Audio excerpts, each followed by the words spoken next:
ધરમપુરમાં ભાજપના સ્નેહ સંમેલનમાં પાલિકાની ચૂંટણીની તૈયારી અને રણનીતિ અંગે ચર્ચા કરાઈ। ધરમપુર પાડી અને વલસાડ નગરપાલિકાની ચૂંટણીઓને લઈ અત્યારથી જ લોબિંગ શરૂ। વલસાડ જિલ્લાની 3 નગરપાલિકાની આગામી સમયમાં ચૂંટણી આવી રહી છે। ધરમપુર પાડી અને વલસાડ નગરપાલિકાની ચૂંટણીઓને લઈ અત્યારથી જ રાજકીય માહોલ ગરમાતા લોબિંગ શરૂ થઈ છે।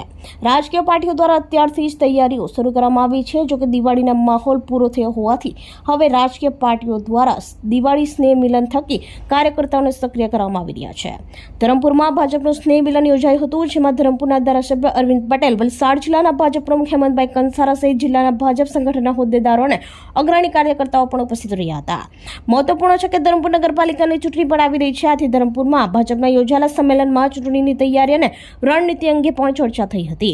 મહત્વપૂર્ણ છે કે આગામી સમયમાં ધરમપુર પાડી અને વલસાડ નગરપાલિકાની ચૂંટણી પણ આવી રહી છે, આથી અત્યારથી જ પાર્ટીના કાર્યકર્તાઓને ચૂંટણીની તૈયારીમાં લાગી જવા આહવાન કરવામાં આવ્યું હતું। સાથે જ અત્યારે પાર્ટી દ્વારા ચલાવવામાં આવી રહેલા સંગઠન પર્વમાં પણ વધુમાં વધુ સક્રિય સભ્યો થાય અને પાર્ટી વધુ મજબૂત બને તે માટે પાર્ટીના તમામ હોદ્દેદારો, અગ્રણીઓ અને કાર્યકર્તાઓને જરૂરી સૂચન અને માર્ગદર્શન આપવામાં આવ્યું હતું। આમ ધરમપુર ખાતે દિવાળી સ્નેહ મિલનને લઈ પાર્ટીએ અત્યારથી ચૂંટણીની તૈયારી શરૂ કરી છે। સાથે જ કાર્યકર્તાઓને પણ અત્યારથી સક્રિય કરવામાં આવી રહ્યા છે। આગામી સમયની ચૂંટણીમાં ભાજપનો વિજય થશે તેવું ધારાસભ્ય અને જિલ્લા ભાજપ પ્રમુખ આશા સેવી રહ્યા છે, ત્યારે પાર્ટીમાં પણ સંગઠન અને પાલિકાની ચૂંટણી માટે દાવેદારોએ લોબિંગ શરૂ કરી દીધી છે। ભારતીય જનતા પાર્ટીની પરંપરા અનુસાર નવા વર્ષની કાર્યકર્તાઓને શુભકામના પાઠવવા માટે વિધાનસભા સીટ દીઠ સ્નેહ મિલન સંમેલનો કરતા હોઈએ છીએ, જેના જ ભાગરૂપે આજે ધરમપુર વિધાનસભાનું સ્નેહ મિલન કાર્યક્રમ કરવામાં આવ્યો।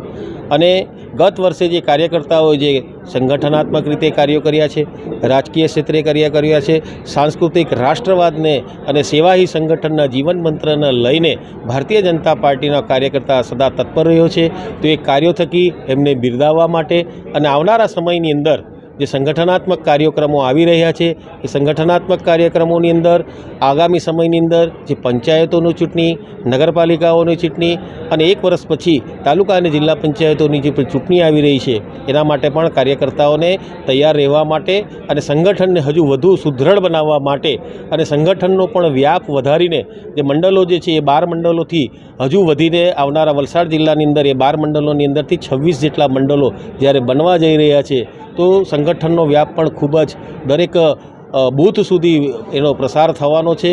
તો આની અંદર પણ કાર્યકર્તાઓને વધુમાં વધુ લોકો જોડાય અને એ વધુમાં વધુ કાર્યકર્તાઓને જોડીને સરકારશ્રી કલ્યાણકારી યોજનાઓના, કેન્દ્ર સરકાર હોય કે રાજ્ય સરકાર હોય, એ કલ્યાણકારી યોજનાઓના લાભો જન સુધી પહોંચાડવા માટે કાર્યકર્તાઓને જે આહવાન કરવામાં આવ્યું છે।